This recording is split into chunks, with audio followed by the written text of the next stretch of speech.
Welcome to great home makers. இன்றைக்கி ஒரு அருமையான இட்லி பொடி ரெசிபி தான். இது எப்படி பண்ணுறதுன்னு நம்ம இப்போ பார்க்கலாம். நல்லா சூடான கடாயில் 3 டேபிள் ஸ்பூன் வெள்ளை எள்ளை போட்டு நல்லா பொரிஞ்சு வரா மாதிரி வறுத்துக்கலாம். எள்ளு நல்லா பொரிகிற மாதிரி வறுத்தாச்சு. இதை ஒரு தட்டில் ட்ரான்ஸ்ஃபர் பண்ணிக்கலாம்.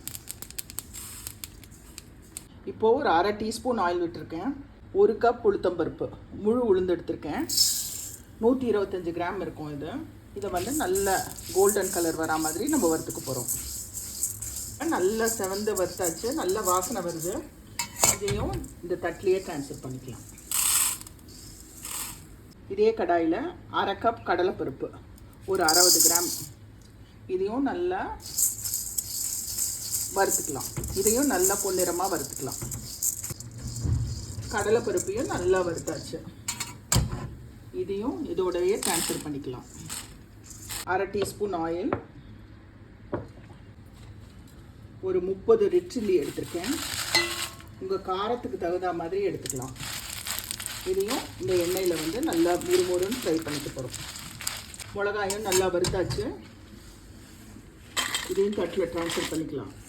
கடாயை ஆஃப் பண்ணிவிட்டு இதுலேயே கல்லுப்பு, தேவையான அளவு உப்பு, பெருங்காயம், இதையும் வறுத்துக்க போகிறோம். அடுப்பை ஆஃப் பண்ணிட்டேன்.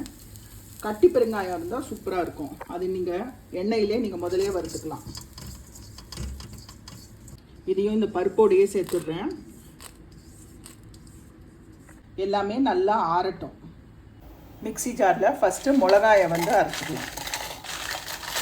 மிளகாயை அரைச்சப்புறம் நம்ம வறுத்து வச்ச பருப்பு, எள்ளு எல்லாத்தையுமே ஆட் பண்ணிக்கலாம்.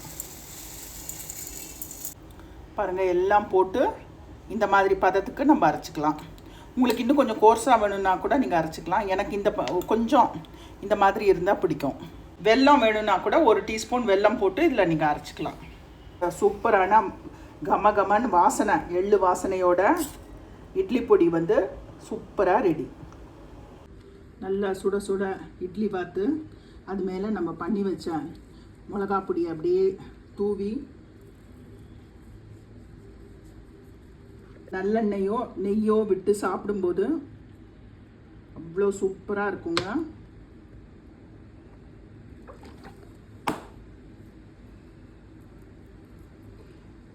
நம்ம மிளகா பொடி இட்லி சூப்பராக ரெடி.